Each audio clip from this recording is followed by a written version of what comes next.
fio búlgaro, ele é um fio de poliamida trançada, tá? Foi idealizado por um cirurgião plástico búlgaro chamado Nikolai Serdev, e ele é um fio multifilamentar e ele é absorvível.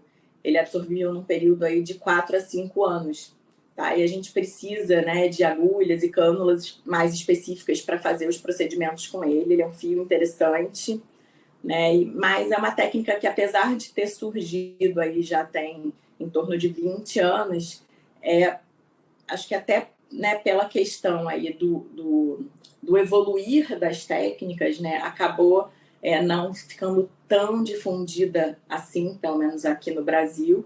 Tá? As pessoas fazem, ainda fazem muito, mas assim, agora estão fazendo cada vez mais, né, as técnicas do fio búlgaro em função aí da modernização e da melhoria das técnicas com esses fios. E por ser um fio absorvível em 4 a 5 anos, é bem interessante.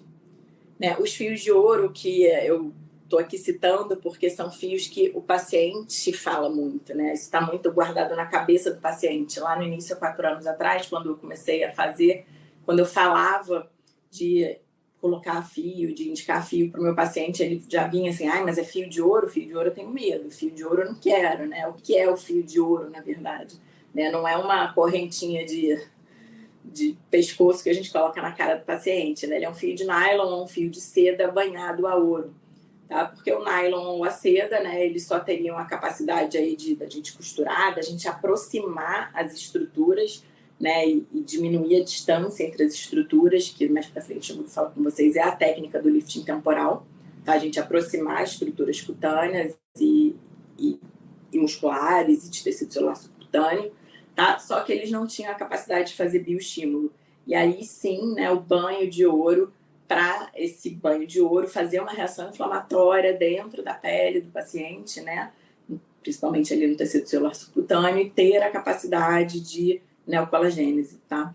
Hoje em dia, até com relação aos fios de polidioxanona, já tem algumas pessoas fazendo o PDO banhado a ouro. Eu, particularmente, tenho minhas ressalvas com relação ao ouro utilizado, né? Porque é um material que vai ficar ali também para sempre, né? Não existe ouro orgânico, né? Então, ele não vai ser absorvido, ele vai ficar ali, e eu não acho que seja interessante para o meu paciente no processo aí dinâmico de envelhecimento. Lembrando que o ouro a gente usava no passado como imunossupressor, né? Para tratar artrite reumatoide, então isso tem que estar na memória aí do pessoal. Sim. Deixa ouro para os brincos, né? Os fios aptos, tá? Os fios aptos, por que eles receberam esse nome? Agora eles estão voltando repaginados. Os aptos, ele é um fio com efeito antiptose, tá? E por isso que recebeu esse nome de aptos. Ele vem da Geórgia, ele é feito de polipropileno azul, tá? Inabsorvível, espiculado, os primeiros fios. Tá? Então, também eram fios inabsorvíveis, e a grande questão dos fios, todos eles inabsorvíveis, seja o aptos, polipropileno, seja o fio russo, é que eles são fios que também, depois que a gente faz a inserção, a gente não tem como tirar. Então, isso também é uma grande limitação, né, dos procedimentos, porque imagina se a gente coloca ali, a gente sabe que, né, infelizmente, ainda mais numa curva de aprendizado, isso pode acontecer, a gente faz a inserção do fio, ele fica ali muito superficial, e aí a gente não pode tirar, né? O máximo que vai poder fazer é ir lá, tipo, partir o fio, cortar ele em pedacinhos, mas ele não é um fio que possa ser removido caso a gente tenha alguma complicação, né? Então eu acho que essas foram as maiores limitações, né, dos fios inabsorvíveis. O fio russo, ele foi trazido para o Brasil, né, por um cirurgião plástico chamado Beramendi, que é um cirurgião plástico que atua, né, hoje, que tem técnicas muito bacanas, tá? Com esse fio, tá? Ele é um fio que ele não faz reação de corpo estranho, ele é o mesmo material do fio, né? Esse fio é do mesmo material usado nas telas de Marlex, então nas telas cirúrgicas, que é, né, materiais que a gente usa amplamente em cirurgias em geral, em próteses, tá?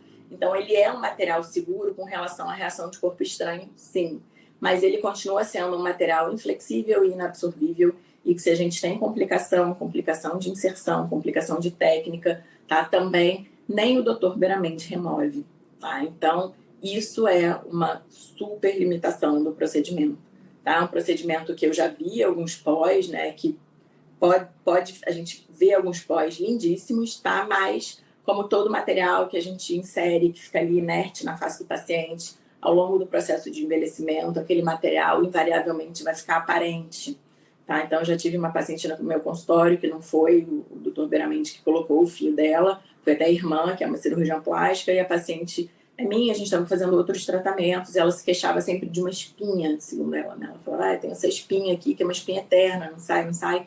Um dia eu falei, vamos tirar essa espinha, né? Fiz um punch na espinha, era ali uma espícula, né, de fio russo, tá? Então, eu acho que essa é a nossa grande limitação, a nossa grande questão, e eu pelo menos, né, sempre procurava alguma coisa que pudesse ser feita, que eu ia adaptando a necessidade do meu paciente, e aí surgiram os fios de ácido polilático, que eu falo que eu estava lá em uma das primeiras turmas aprendendo, super interessada, né, nos fios de ácido polilático, que, poxa, a gente sabe que é um material consagrado aí para bioestímulo, né, o ácido polilático é um material que realmente funciona, a gente sabe disso.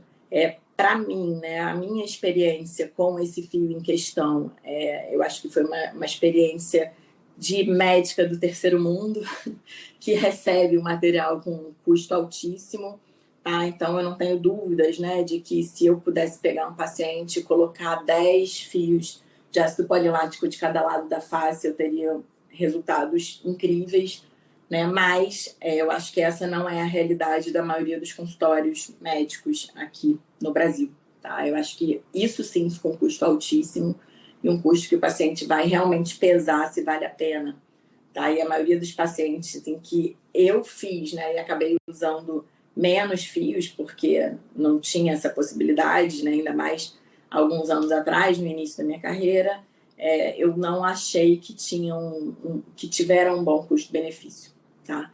Então, isso, para mim, foi a maior questão, a maior limitação desse fio exatamente, tá? Além disso, né, a técnica de inserção desse fio é uma técnica um pouco mais difícil, é um fio biagulhado, por ser biagulhado, né?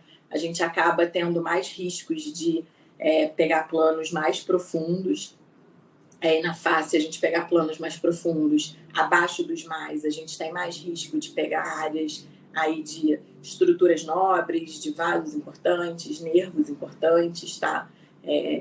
Fazer grandes hematomas, coisas que a gente acabou tendo, riscos que a gente acabou tendo minimizados, né, com os outros fios.